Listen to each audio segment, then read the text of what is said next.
থেকেই অনেক দুষ্টু। আমি বেশিরভাগ সময় আমার বাবার সাথে সময় দিয়েছি, খেলার মাঠে সময় দিয়েছি, ব্যাপারটা যেটা।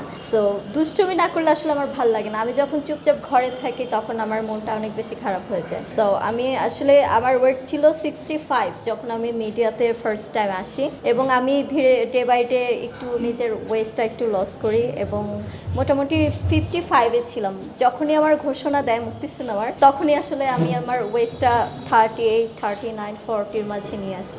আর এই স্লিম স্বাস্থ্যটা আসলে এই সিনেমার জন্যই, আমার মুক্তি সিনেমার জন্য। আর যে স্টান্ট করা, এগুলো আমার ছোটোবেলা থেকেই করা এবং বাসায় বসে এটা আমি ট্রাই করি এবং আমার মুক্তি সিনেমাতে, বিভিন্ন সিনেমাতেও কাজে লাগতে পারে।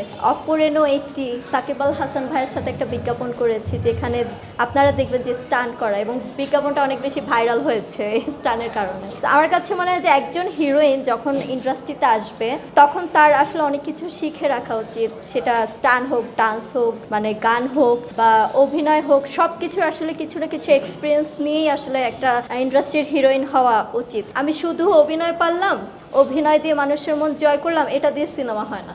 আপনি ডান্স পারলেন না, আপনার সিনেমাতে আপনি হবে না। আপনি প্রপার মানে পরিপূর্ণ থাকতে হবে একজন হিরোইনের।